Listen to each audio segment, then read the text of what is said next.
Hey guys, and welcome to this video. On a recent Instagram post, I asked you guys to ask me questions for a Q&A video on YouTube, which I will be doing in the future videos, hopefully.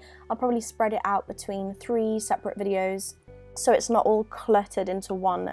I do have one question though that I'm going to dedicate this video to, as I think it's relevant to what I'm painting, the motives behind it, and the fact that probably every artist, if not most, struggle with this problem.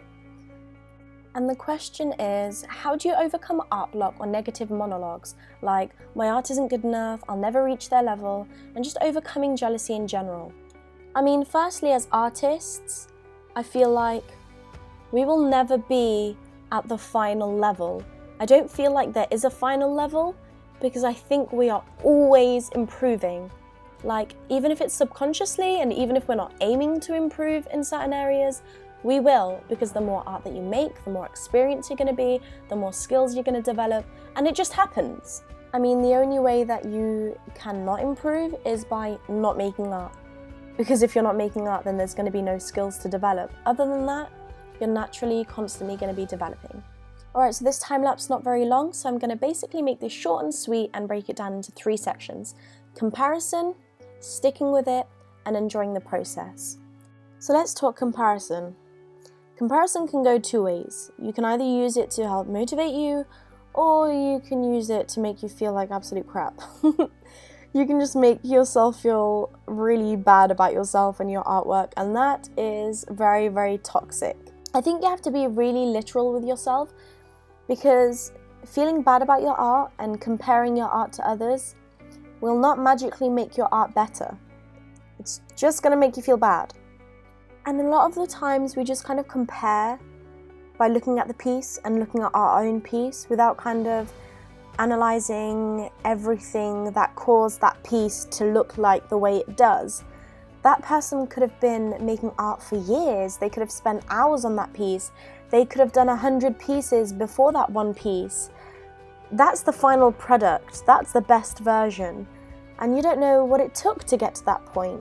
I mean, maybe they are just so skilled and that happened, but a lot of the time it means that that person has put in hours and hard work into that. So instead of looking at it and thinking, wow, they're amazing, that just happened, they just gave birth to that, and here's me spending hours and putting in all my effort and this is all I can do. Like, if you work, you don't know where you're going to be in like 5 years, man. You don't know where you're going to be in 1 year. I mean, if you look at your old art, I'm sure you'll be able to see. I bet if you go back even just 6 months, you'll be able to see a significant improvement. You're going to be like, damn, I have improved. And like, before that, like, you're not as, compare yourself to yourself. That is the only journey and the only person you can really truly compare yourself with. Because no matter how much you admire someone else's art is your art. And so it's your journey, and embrace that. And I'm going to move on to the subject, stick with it. Sticking with it because, for example, I want to get really good at doing scenes. And as you can see here, I am painting a landscape scene. And it's something that I want to improve on. And I see so many gouache artists that are able to do this amazingly, and I'm not at their skill level.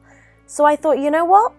I'm going to practice and I'm going to gouache, and I'm going to gouache as much as I can until I get it right. And trust me, I have messed up, and I have messed up again, and I have messed up again. And I'm just thinking, wow, I've messed up so many times. But instead of feeling demotivated about that, I kind of think, well, yeah, I'm messing up so many times. Eventually I'm going to click, right? Eventually I'll get it right. I'm just one fail closer to a non-fail. And I also kind of think to myself, well, I can't fail forever, and I can't suck forever. I have to improve, and I have improved. Like, if I go back to last year, my gouache work has improved. And it's not as good as I want it to be, but it's better than it was, and that's something. And that's what you have to focus on. You have to focus on your current achievements, because you have achieved, and it's your journey. And that's the other point, enjoying the process. You might as well just enjoy the process, because whatever skill set you are at now, you're always going to want to improve.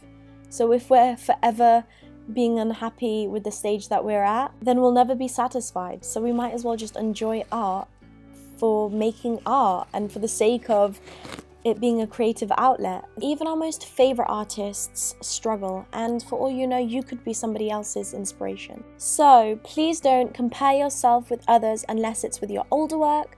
Stick with it because it may take a long time, but you will achieve your goals. Enjoy and embrace your journey by the pencil marks and the brush strokes. Until next time, guys. Bye.